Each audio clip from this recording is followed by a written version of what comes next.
Empty vessels make much noise అని మనకు ఒక మాట ఉంటుంది కదా.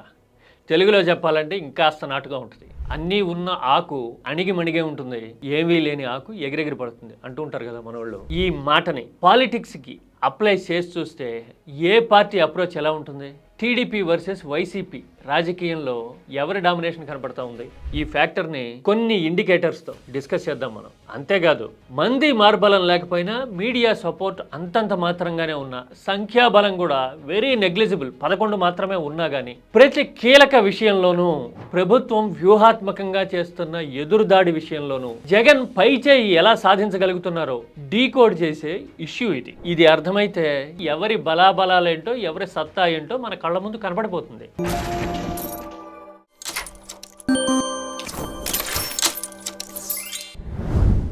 అధికారంలో ఉన్నప్పుడు మంది మార్బలం మీడియా పబ్లిసిటీ రోజుకొక 2-3 సార్లు కెమెరాల్లో కనిపిస్తూ మేము మోస్ట్ రిలవెంట్ అని చూపించుకోవడం ఎవరికైనా చాలా సర్వసాధారణ విషయం, చాలా సులభంగా జరిగిపోయేది. రివ్యూల పేరుతోనో రిబ్బన్ కటింగ్ల పేరుతోనో జనంలో కనపడుతూ ఉండొచ్చు, ఏదో చేసేస్తున్నాం అని చెప్పుకోవచ్చు కాక. కానీ అసలు పరీక్షాకాలం ఎప్పుడు ఉంటుంది? ఓడినప్పుడు, అపోజిషన్లో కూర్చున్నప్పుడు, దట్టు నెంబర్ అంతంత మాత్రంగానే ఉన్నప్పుడు. అంతంత మాత్రం నెంబర్ అంటే 23 అయినా కావచ్చు, 11 అయినా కావచ్చు.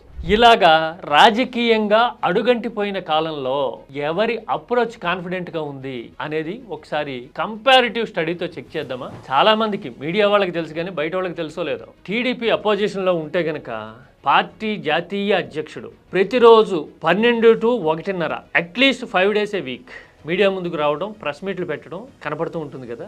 రోజుకి కనీసం కమ్సే కమ్ 1.5కి తక్కువ కాకుండా మాట్లాడతారు. అలా మాట్లాడడానికి ముందే ఆయన ఏ ఇష్యూస్ని టచ్ చేయబోతున్నారు అనే పాయింట్స్ విధేయ మీడియా సంస్థలకు వచ్చేస్తాయి. మేము వాటిని గ్రాఫిక్ ప్లేట్లుగా తయారు చేసి రెడీగా పెట్టుకుంటాం. ఆయన మాట్లాడుతూ ఉంటే పక్కన మ్యూజిక్తో ఆ గ్రాఫిక్ ప్లేట్లు పడిపోతూ ఉంటాయి. అప్పటికప్పుడు ఆన్లైన్ టెక్స్టింగ్ కాదు, గ్రాఫిక్ ప్లేట్లే. అంటే ప్రిపేర్డ్ మెకానిజం ఉంటుందన్నమాట. పైగా చిన్న పెద్ద ఇష్యూ అనే తేడా లేకుండా ప్రతి దాని మీద తానే మాట్లాడాలి అనే ధోరణి ఆ నాయకత్వంలో ఉంటుంది. ఎందుకని చాలా మందికి సబ్జెక్ట్ లేకపోవటము, ఒకవేళ కొద్దో గొప్ప సబ్జెక్ట్ ఉన్నవాళ్ళు ఉన్నా కానీ వాళ్ళు మాట్లాడితే రీచ్ అవుతుందో లేదో అనే అపనమ్మకం.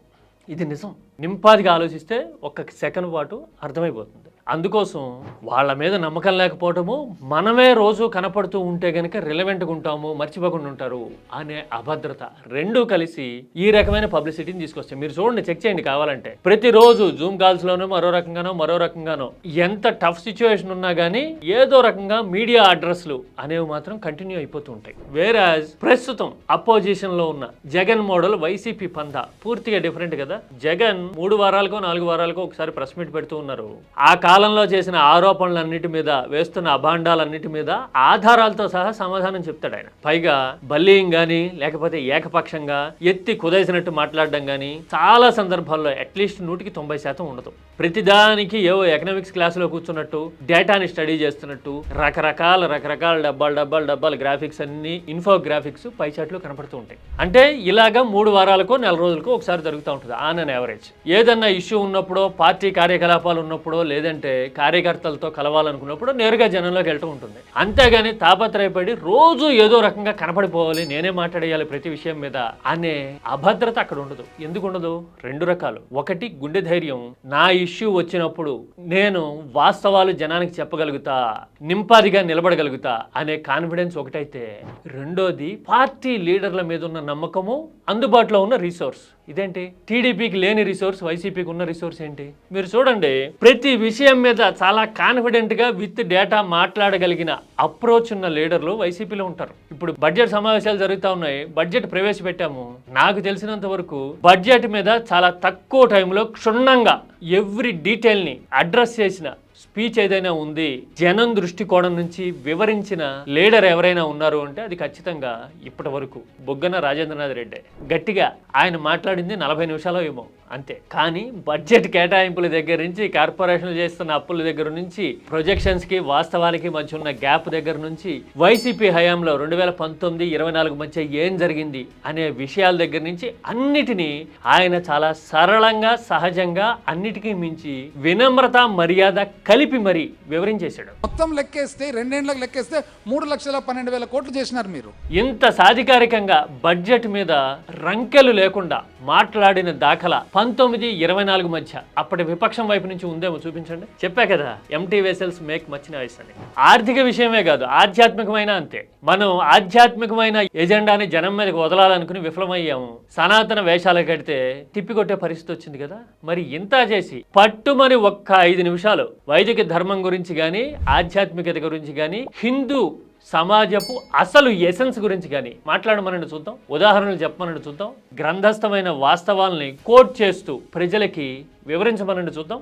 ఎవరన్నా వివరిస్తారేమో. ఇది ఓపెన్ ఛాలెంజ్ అనుకోండి, ఏమైనా అనుకోండి. అధికార కూటమి వైపు నుంచి ఎవరైనా మాట్లాడగలరా? వైసీపీలో మీరు క్రిస్టియానిటీ ముద్రేయండి, ఇంకా ఏమైనా చేయండి, ఎన్ని ఆరోపణలైనా చేసుకోండి, కానీ వాటన్నిటికీ సమాధానం చాలా ప్రబలంగా, అన్నిటికీ మించి వినమ్రంగా చెప్తున్నది కరుణాకర్ రెడ్డి లాంటి నాయకులు. నిజం కదా. భగవంతుడి మీద విశ్వాసం ఉంటే అప్పటి నా హయాంలో కూడా దీని మీద విచారణ జరపాలా అనే నిర్ణయం చంద్రబాబు చేయాల్సిన అవసరం ఉందా లేదండి? అంటే ఆర్థికానికి ఒక హెడ్ ఆఫ్ ద డిపార్ట్మెంట్ లాంటి నాయకుడు ఉన్నాడు. ఆధ్యాత్మిక విషయాల్ని ట్యాకిల్ చేసేందుకు, బ్రహ్మాండంగా అర్థమయ్యేలాగా మాట్లాడేందుకు సబ్జెక్ట్ ఉన్న నాయకుడు మరొకరు కనిపిస్తూ ఉన్నారు.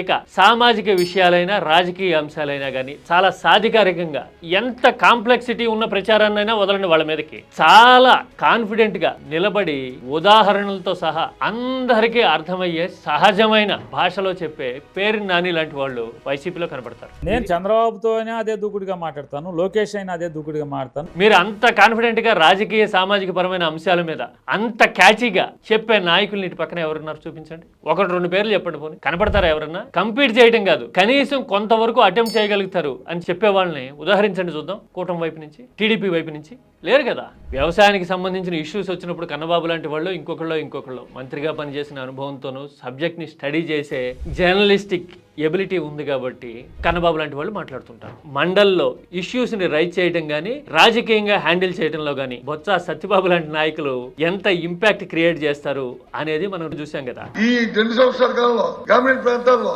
ఎక్కడెక్కడ ఎన్ని జూనియర్ కాలేజీలు, ప్రైవేట్ జూనియర్ కాలేజీలు వచ్చాయో నాకు చూడమని అధ్యక్ష. ఎందుకు ప్రభుత్వ జూనియర్ కాలేజీని మీరు పెట్టట్లేదు? ఉన్న కాలేజీలు ఎందుకు తీస్తారు? బొత్సాని తప్పుబట్టబోయి, తూలనాడబోయి గోతులో పడ్డం అనేది టీడీపీకి ఊహించని మరో అనుభవం కదా ఈ మధ్యకాలంలో. అంటే రాజకీయపరమైన అంశాలు చూసినా, పెద్దరికం విషయానికి వచ్చినా, ఆఖరికి ఏ ఇష్యూనైనా హ్యాండిల్ చేయగలుగుతారు వీళ్ళు అనుకొని భరోసా ఉంచడానికైనా వైసీపీలో ఇలాంటి ఉదాహరణలు చేయి పెట్టి వెతికితే తగిలేవి చాలా ఉన్నాయి. మరి వేరే టీడీపీలో మన అభద్రతో, లేదంటే సామర్థ్యం అంతంత మాత్రంగా ఉండటమో, లేదంటే గనక మనం ఉంటేనే మన మీడియా సంస్థలు స్పేస్ ఇస్తాయనే క్లారిటీను, కారణం ఏదైనా కానీ మనమే కనపడుతుంటాం నిరంతరం, మనమే మాట్లాడేవాళ్ళము.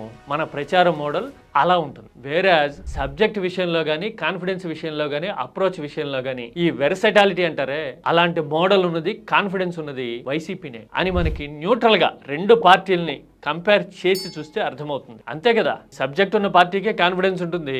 కాన్ఫిడెన్స్ ఉన్న వాళ్ళే నికార్స్గా నిలబడతారు. నికార్స్గా నిలబడిన వాళ్ళతోనే పరిస్థితులు మారుతాయి, ప్రజలకు మేలు జరుగుతుంది. అవునా కదా? మరి ఈ ఈక్వేషన్తో మీరు ఏకీపిస్తారా? నేను చెప్పిన ఉదాహరణల్లో వేటితో అయినా మీరు విభేదించగలిగితే కనుక ప్లీజ్ డూ కామెంట్.